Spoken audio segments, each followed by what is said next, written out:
Hi friends, welcome back to my channel Kranti kitchen and blogs. ఈరోజు ఈ వీడియోలో చిట్టి చిట్కాల్లో 3 హెల్త్ టిప్స్ మీతో షేర్ చేస్తాను. మొదటి చిట్కా వచ్చేసి, ఒక్కొక్కసారి ఇంట్లో దోశలు చాలా టేస్టీగా ఉంటాయి, చట్నీ కూడా బాగా కుదురుతుంది. అప్పుడు ఎక్కువ తినేస్తారు, మనకు తెలియకుండానే మనం ఎక్కువ తినేస్తాము. తిన్నంతసేపు బాగానే ఉంటుంది, తిన్న తర్వాత నుంచి పొట్ట ఉబ్బరంగా అనిపిస్తుంది, త్వరగా డైజెస్ట్ అవ్వవు. అప్పుడు మీరు ఏం చేస్తారంటే, మీకు హెవీగా తిన్నాము అనిపించింది అంటే ఒక 2 స్పూన్ల తేనె తీసేసుకోండి, చాలా ఫ్రీ అయిపోతారు.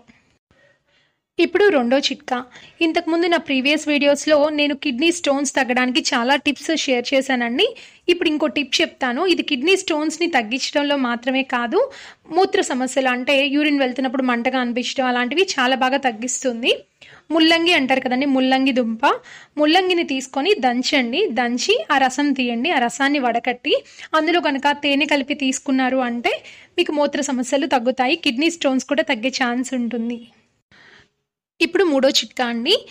మన ఇంట్లో ఎవరైనా జ్వరంతో బాధపడుతూ ఉంటే, వాళ్ళు మాకు సహించట్లేదు బాబోయ్ అన్నా కూడా మనం లేదు, లేచి ఏదో ఒకటి తిని టాబ్లెట్ వేసుకొని పడుకో అని బలవంత పెడుతూ ఉంటాం. అలా పొరపాటును కూడా చేయకండి. ఎందుకు అంటే జ్వరం వచ్చినప్పుడు లంకనం పరమౌషధం అనమాట.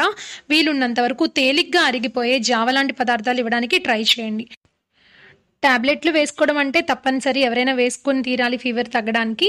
కానీ ఆహారాన్ని మాత్రం బలవంతంగా ఇవ్వద్దు.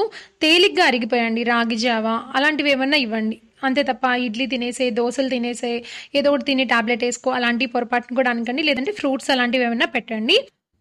నేను ఈ చిట్కాలు ఏదో నాకు తోచినట్టు చెప్పేస్తున్నాను అని పొరపాటును కూడా అనుకోవద్దండి. ఆయుర్వేద డాక్టర్ని సంప్రదించి నేను షేర్ చేస్తున్నాను. ప్లస్ ఇవన్నీ కూడా హోమ్ రెమెడీస్. ఇవి తీసుకోవడం వల్ల కలిగే నష్టాలు ఏ మాత్రం ఉండవు. ఓకే ఫ్రెండ్స్, ఈ వీడియో ఖచ్చితంగా మీకు హెల్ప్ అవుతుంది అనుకుంటాను.